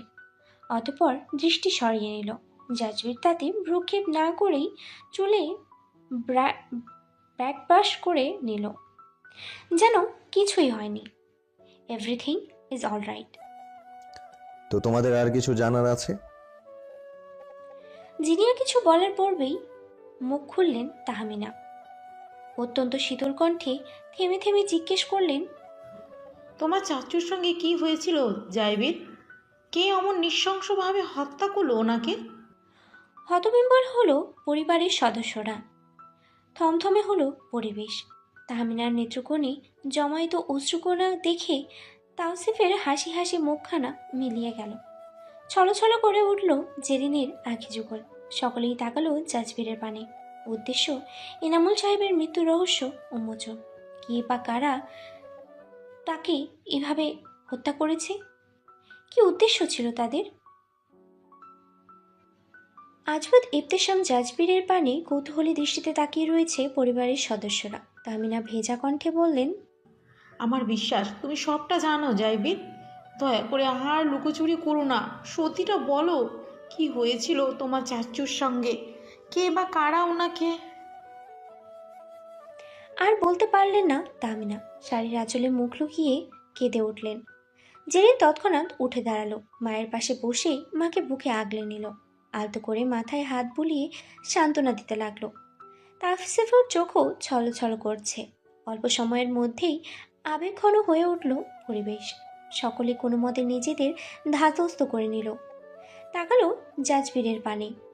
চরম সত্যিটা জানতে প্রস্তুত সকলে। ব্যস্ততম এক দুপুর। রাস্তার দণ্ডায়মান একটি গাড়ি। চালকের সামনে বসে এনামুল সাহেব। ট্রাফিক জ্যাম ছেড়ে দিলে অগ্রসর হতে লাগলো ওনার গাড়িটি। কিছুক্ষণ বাদেই প্রবেশ করলো একটি শুনশান রাস্তায়। চোখেতে চমকালেন উনি। তালুকদার সাহেব? হ্যাঁ, ওটা তো তালুকদার সাহেবই। কয়েক হাত দূরত্বে গাড়িতে বসে রয়েছেন। জানালা দিয়ে মুখখানা দেখা যাচ্ছে। তখনই গাড়ির কাছে এলো ড্রাইভার। তালুকদার সাহেবের হাতে কোনো প্যাকেট দিয়ে নিজ আসনে বসলো। অতঃপর চলতে শুরু করলো গাড়িটি। তালুকদার এখানে আমাদের হুমকি ধামকি দিয়ে গায়ে হাওয়া লাগিয়ে ঘুরে বেড়ানো হচ্ছে। আজ তো এর মুখোমুখি হতেই হবে। নিরাপদ দূরত্ব বজায় রেখে তালুকদারের গাড়িটি অনুসরণ করতে লাগলেন এনামুল সাহেব। সময়ের সঙ্গে সঙ্গে বহুদূর এলো গাড়িটি। শহর তলিয়ে ছাড়িয়ে প্রবেশ করলো পূর্বাঞ্চলে। এর মধ্যে এনামুল সাহেব কয়েকবার ধরা পড়তে গিয়েও পড়েননি। সতর্কতার সহিত নিজেকে সামলিয়ে নিয়েছেন। জনশূন্য এলাকায় একটি ছোট্ট আকারের বাংলো। শুনশান নীরবতা থেকে প্রাকৃতিক সৌন্দর্য। মন কাড়া জায়গা বলতেই হবে। এনামুল সাহেব সতর্কতার সহিত তালুকদারের পিছু পিছু বাংলোতে প্রবেশ করল। ভাগ্য সহায় ছিল, সেই সময় মূল ফটকে কোনো পাহারাদার ছিল না। সবাই গিয়েছিল দুপুরের ভোজন সম্পন্ন করতে। তাই তো নির্বিঘ্নে প্রবেশ করতে পারলেন এনামুল সাহেব। বাংলোর ভেতরে গোপন একটি কক্ষ, আরেকটা গুদাম ঘরের মতো দেখতে। সেখানে রয়েছে বেশ কিছু পুরনো আমলের আসবাবপত্র। কক্ষের এক কিনারায় একটি আলমারির পিছে লুকিয়ে এনামুল সাহেব। দুপুক দুপুক করছে অন্তরস্থল। শীত জল গড়িয়ে পড়ছে কপল ছুঁয়ে। অস্থিরতা ছড়িয়েছে রঞ্জে রঞ্জে। এসব কি উনি শুনছেন? দামি একটি চেয়ারে বসে রয়েছে তালুকদার সাহেব। সামনে টেবিল, সেথায় রাখা ল্যাপটপ। অন্ধকারে আবৃত ওপাশের দৃশ্য। ভিডিও কনফারেন্সের মাধ্যমে যুক্ত তালুকদার সাহেব এবং এমএল। হ্যাঁ, এমএল মহসিন তালুকদার তো এই নামেই সম্বোধন করছে, যদিও বা আধারের জন্য ওপাশে থাকা ব্যক্তির মুখশ্রী দেখা যাচ্ছে না। যেন ইচ্ছাকৃতভাবেই নিজেকে আড়াল করে রেখেছে সে ব্যক্তি। শুধুমাত্র কণ্ঠ শোনা যাচ্ছে। এসবের ভিড়ে প্রচণ্ড ঘাবড়ে গেলেন এনামুল সাহেব। তড়িঘড়ি করে মোবাইল বের করলেন পকেট থেকে। দ্রুত ফোন সাইলেন্ট মোড করলেন। অতঃপর বড়সড় একটি মেসেজ সেন্ড করলেন স্নেহভাজন ভাতিজা জাজবিরকে। মেসেজ পাঠানোর শেষে এনামুল সাহেব দ্রুত মোবাইলের ক্যামেরা অন করে মোবাইল তাক করল। ভিডিও করতে লাগলেন তালুকদার এবং এমএলএর কথোপকথন। তারা দুইজন আপকামিং সব প্রজেক্ট নিয়েই কথা বলছিল। দূর দূর করছে ভিডিও বুকের ভিতরে। ভিডিও করতে লাগলেন এনামুল সাহেব, আর চমকে চমকে উঠছেন ভয়ানক সব পরিকল্পনা শুনে। কথোপকথনের এক পর্যায়ে তালুকদার সাহেব উঠে পড়লেন, কোনো ফাইল আনতে প্রস্থান করলেন কক্ষ হতে। তখনই ঘটল চরম আশ্চর্যায়িত কাণ্ড। তালুকদারের প্রস্থানে ল্যাপটপের ওপার প্রান্তে আলো জ্বলে উঠল। দেখা মিলল গোলকধাতার সদা আচ্ছাদিত এমএল ওরফে মার্ক লুকাসের চেহারা। হতভম্ব এনামুল সাহেব হাঁ হয়ে গেলেন। নিজের চোখকে বিশ্বাস করতে পারছেন না উনি। এ সত্যি এমএল? ঘন শ্বাস পড়তে লাগলো ওনার। ঘেমে নিয়ে একাকার সারা কায়া। ওপাশে এমএল কিছু একটা করছে, অবনত মুখশ্রী। তাই তো এনামুল সাহেবের মুহূর্তেই অভাবনীয় সাহস সঞ্চয় করে ফেললেন। আস্তে ধীরে দেয়াল ঘেঁষে অগ্রসর হতে লাগলেন ল্যাপটপের পানে। উদ্দেশ্য স্পষ্টভাবে এমএলের চেহারা ক্যামেরায় ধারণ করা। এতে যে বিশ্ববাসীর অভাবনীয় সুফল হতে পারে। যে এমএলের চেহারা গোটা দুনিয়ার কাছে অজ্ঞাত, আজ এই চেহারা সবার সামনে উন্মোচিত হয়ে গেল। ক্যামেরা বন্দি হলো অপ্রত্যাশিত মুখখানা। ল্যাপটপ থেকে মাত্র কয়েক হাত দূরত্বে অবস্থান করছে এনামুল সাহেব। ঠিক তখনই আকস্মিক কক্ষে প্রবেশ করলো তালুকদার। হকচকিয়ে গেলেন এনামুল সাহেব। ভুলে গেলেন পালায়নের সমস্ত চিন্তাভাবনা। বক্র হেসে ওনার দিকে অগ্রসর হচ্ছে তালুকদার। পিছু পিছু বলিষ্ঠ দেহি আরও 6 জন। সকলের চোখে মুখে হিংস্রতা স্পষ্টভাবে দৃশ্যমান। আহা, Enamul Imtisam ji, what a pleasant surprise. হতবিম্ব এনামুল সাহেবের এখন হুঁশ ফিরল। উনি দ্রুততার সহিত মোবাইলটা পকেটে লুকিয়ে ফেললেন। আর চোখে একটিবার তাকিয়ে দেখতে পেলেন এমএল এখন আধারে, চেহারা দেখা যাচ্ছে না, কিন্তু কর্ণকুহরে পৌঁছালো শীতল কণ্ঠস্বর। আই এম ইমপ্রেসড অ্যানাম, যে আমি এতকাল লুকিয়েছিলাম, আজ তার মুখখানা দেখেই নিলে। It's so shocking. What ever, এসে যখন পড়েইছো, যথেষ্ট খাতির যত্ন হয়ে যাক। এমএলের কণ্ঠে স্পষ্ট বাংলা ভাষা। বেশ অবাক হলেন এনামুল সাহেব। ভেতরে ভেতরে বাসা বেঁধেছে ভয়। তবে ভয়কে দমানোর সর্বোচ্চ প্রয়াস চালিয়ে যেতে লাগলেন। চেয়ারের দেহে শক্ত করে বেঁধে রাখা হয়েছে এনামুল সাহেবকে। ওনার হাতে পায়ে মুখশ্রীতে অসংখ্য আঘাতের চিহ্ন। বেশ নেতিয়ে পড়েছেন উনি। আঙ্গুলের নখ থেকে টপ টপ করে গড়িয়ে পড়ছে রক্তিম তরল বিন্দু। ঠোঁটের কোণেও আঘাতের চিহ্ন। বিপরীত দিকে শত্রু মুখশ্রীতে তাকিয়ে রয়েছে তালুকদার। হাত তাতে তাতে চেপে উঠে বললেন, শেষবারের মতো বলছি, ফর্মুলা কোথায় বল। বললাম তো জানি না, আর জানলেও তোদের মতো দেশদ্রোহীকে বলবো না। প্রচণ্ড রেগে গেলেন তালুকদার। হাতে থাকা হাতুড়ি দিয়ে নির্দ্বিধায় একের পর এক আঘাত করতে লাগলেন এনামুল সাহেবের হাতে, নখে। রক্তের ফোয়ারা বয়ে যেতে লাগল। তালুকদার চিৎকার করে জানতে চাইলেন ফর্মুলা কোথায়। এত আঘাত সয়েও মুখ খুললেন না এনামুল সাহেব। ক্ষিপ্ত হলো তালুকদার। চালাতে নির্দেশ দিয়ে উনি ওখান থেকে কিছুটা দূরে সরে গেলেন। 2 জন চালা এসে দাঁড়ালো এনামুল সাহেবের সামনে। ক্ষতবিক্ষত মানুষটাকে ওরা বিন্দুমাত্র দয়া করল না। অনবরত চাবুকের আঘাত করতে লাগলো। রক্তাক্ত হতে লাগলো মধ্যবয়স্ক লোকটির দেহের আনাচে কানাচে। উনি মার খেতে খেতে আত্মবিশ্বাসী কণ্ঠে বলতে লাগলেন, আমি জানি না, জানি না। শুনল না ওনার কথা। অনবরত মারতে লাগলো। তালুকদার সামান্য দূরে দাঁড়িয়ে ফোনালাপে লিপ্ত এমএলের সঙ্গে। সে ব্ল্যাক হোলের সঙ্গে চালাকি করার চেষ্টা করেছে। এমএল এর মুখ দেখেও বড় গলায় কথা বলেছে। হি ডিজার্ভস এ ক্রুয়েল পানিশমেন্ট। তাকে এমন মৃত্যু দাও যেন শত্রুর শত্রু অব্দি কেঁপে উঠে।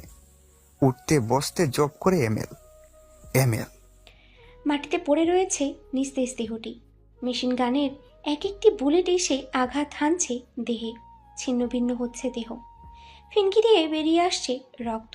নিস্তেজ দেহটি কাঁপতে কাঁপতে একসময় স্তব্ধ হয়ে গেল। পড়ে রইল অনাদরে ধারালো একটি ছুরি। অতি নির্মমতার সহিত খুঁচিয়ে খুঁচিয়ে উপরে ফেলা হচ্ছে 2 চোখ। বড় বড় 2 গর্ত সৃষ্টি হলো অক্ষিগোলকে। ঝরে পড়তে লাগলো তরল তরল লাল বর্ণ রক্ত। চাপাতির নির্মম ছোঁয়ায় কণ্ঠনালী ছিঁড়ে ফেলা হলো। শুধু রক্ত আর রক্ত, কালো শার্ট রক্তে মাখামাখি। ধারালো অস্ত্র দিয়ে মুখের উপরে অঙ্কন করা হলো ব্ল্যাক হোলের নিজস্ব চিহ্ন। এ যেন রক্ত রঞ্জিত এক দানবীয় ভুতুড়ে নিথর অবয়ব। পিনরব নীরবতা বিরাজমান লিভিং রুম জুড়ে। শক্ত হয়ে বসে রয়েছে তাহমিনা। নারী সকলের চোখেই অশ্রুবিন্দু। আঁচল অন্যায় মুখ গুজে নিঃশব্দে কেটে চলেছে। জেরিন শক্ত করে জাপটে রয়েছে মাকে, হু হু করে কাঁদছে। আজাদ সাহেব ওনার ভেতরে তোলপাড় চলছে। নিজ সন্তানের মৃত্যুর বর্ণনা শোনা যে কতটা যন্ত্রণাদায়ক বলে বোঝানো সম্ভব নয়। কেটে গেল কিছু মুহূর্ত। জাজবের ভেজা কণ্ঠে বলতে লাগলো, চাচ্চু আমাকে মেসেজ করে বিপদ বার্তা দিয়েছিল, কিন্তু অথম আমি সেদিন অফিসিয়াল কাজে খুব বেশি ব্যস্ত ছিলাম। পরপর দুটো ইম্পর্টেন্ট মিটিং, অফিসিয়াল কাজ, ফোনটাও সাইলেন্ট ছিল। যতক্ষণে মেসেজ আমার কাছে পৌঁছেছে সব শেষ। আমার ভুলেই চাচ্চু আজ। নিজেকে লুকোতেই উঠে দাঁড়ালো আজও দীপ্তেশ্যাম জাজবে। বড় বড় কদম ফেলে দাঁড়ালো বিশালাকায় বাতায়নের পাশে। সেথায় গিয়ে নেত্রকোণ বেয়ে গড়িয়ে পড়ল দুফোঁটা অশ্রু। পুরনো ঘা পুনরায় তরতাজা হয়ে উঠল। হাতুড়ি পেটা হতে লাগলো অন্তঃপুরে।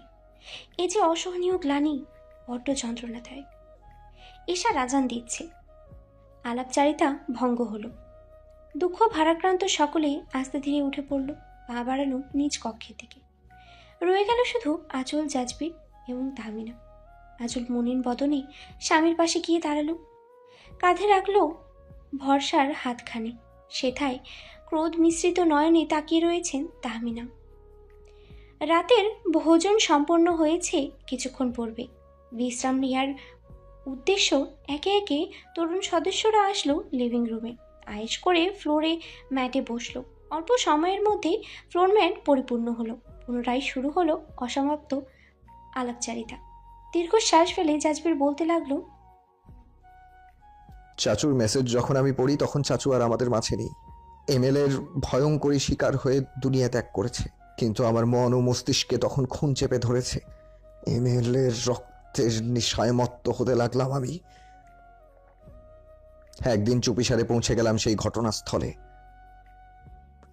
সাথে ছিল আমার কয়েকজন বডিগার্ড। রাতের আধারে আমরা চুপি চুপি কোনো ক্লু কিংবা চাচুর মোবাইল খুঁজতে লাগলাম। খুঁজতে দিশেহারা। অবশেষে মোবাইলটা খুঁজে পেলাম আলমারির নিচে। চাচু কখন কিভাবে মোবাইলটা ওখানে লুকিয়েছিল জানা নেই। শেষমেশ মোবাইলটা আমার হাতে এলো। মোবাইলে একটা সিক্রেট ফোল্ডার রয়েছে। চাচু ওখানে আমার উদ্দেশ্যে কয়েক লাইন লিখে গিয়েছিল, সতর্কবার্তা এবং উপদেশমূলক কথা। এরপর আমি পুরো মোবাইল ঘাটাঘাটি করতে গ্যালারিতে ঢুকলাম।